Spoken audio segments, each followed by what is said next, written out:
안녕하세요. 인천의료원 정신건강의학과 과장 이승현입니다. 오늘은 치매의 증상과 진단 과정, 그리고 돌봄 계획 수립에 대해서 알아보는 시간을 갖도록 하겠습니다.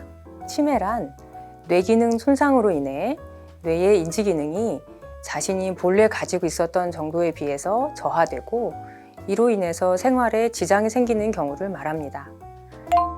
치매라고 하면 흔히 기억을 잃어버리는 증상을 생각하는 경우가 많은데 기억을 잃어버리는 것 이외에 치매의 증상이 따로 있을까요? 네, 우선 용어를 정리해 드려야 할 것 같습니다. 기억과 기억력은 비슷하면서도 다른 말인데요. 우리의 뇌를 도서관에 비유하자면 기억은 도서관의 장서라고 할 수 있겠습니다. 그런데 도서관을 꾸리려면 수많은 책들 중에서 소장할 도서를 선별하고 분류하고 검색 시스템을 구축하는 등의 노력이 필요하겠죠. 이러한 노력이 기억력을 포함한 인지기능이라고 할 수 있습니다. 실제로 보호자분들도 혼란스러워하세요. 많이 하시는 말씀이 옛날 일은 정말 잘 기억하신다. 보호자들이 잊어버린 것도 기억해내시는데 이상이 없는 것 아닌지 문의하기도 하십니다. 치매를 진단하는 방법은 무엇이 있을까요? 일단 진단을 위해서는 전문의와의 면담, 신경인지 기능 검사, 원인 감별을 위한 검사까지 필요합니다. 여기서 원인 감별을 위한 검사란 CT나 MRI와 같은 뇌 영상, 혈액 검사, 흉부 방사선과 같은 기본 검사를 생각하시면 됩니다. 치매를 예방하는 방법은 무엇이 있을까요? 예방을 위해서는 3권, 3금, 3행이 필요하다고 말씀드릴 수 있겠습니다. 3권은 일주일에 3회 이상 걷기, 생선과 채소 골고루 먹기, 부지런히 읽고 쓰기. 3금은 술, 담배, 머리 부상 피하기고요. 3행은 정기적 건강검진, 가족, 친구들과의 소통, 매년 치매 조기검진 받기입니다. 만약 치매를 진단받았다면 이후에 어떤 도움을 받는 것이 좋을까요? 일단 적극적인 치료를 받으셔야 합니다.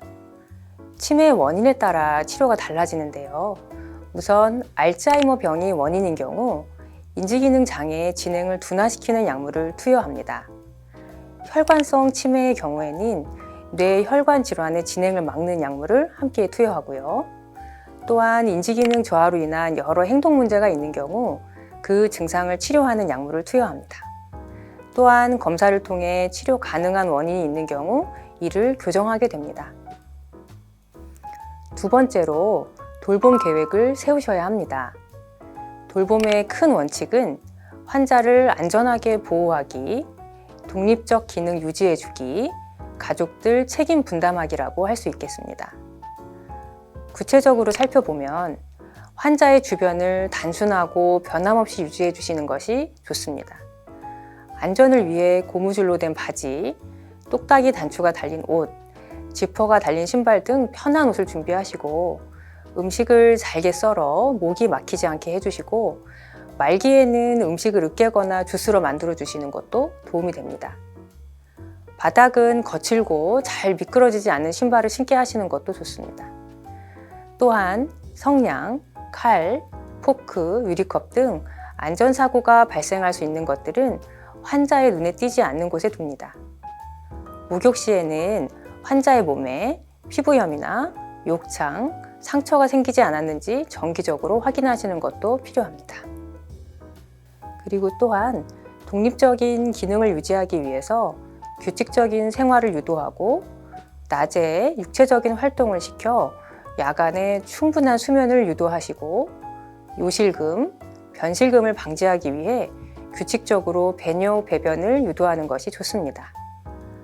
환자의 예기치 않은 말과 행동에 당황하지 않고 환자를 수용하는 자세를 보여주시는 것이 좋습니다.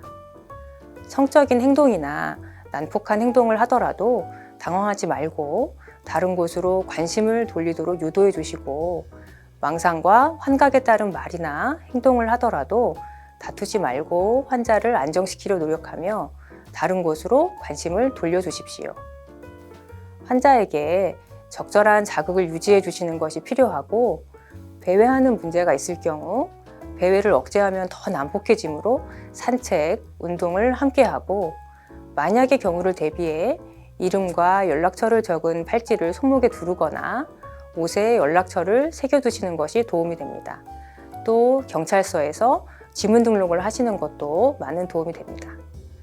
그리고 대화는 환자가 알아들을 수 있도록 간결하게 해주십시오. 마지막으로 가족들이 환자의 간호와 관리에 대한 책임을 분담하여 스트레스를 줄여야 하고, 가족들도 충분한 휴식을 취하도록 해야 합니다. 지치지 않도록요. 이를 위해서 제도를 잘 활용하셔야 하는데요. 현재 우리나라에는 훌륭한 의료보험 제도와 장기 요양 서비스, 치매 국가 책임 제도를 운영하고 있습니다. 그리고 이런 제도를 통해서 재가 요양 서비스나 주간 보호센터 등을 이용하실 수 있습니다. 지금까지 치매 전반에 대해서 알아보는 시간을 가졌습니다. 이 시간을 통해서 보호자와 어르신들께 많은 도움이 되었으면 좋겠습니다. 감사합니다.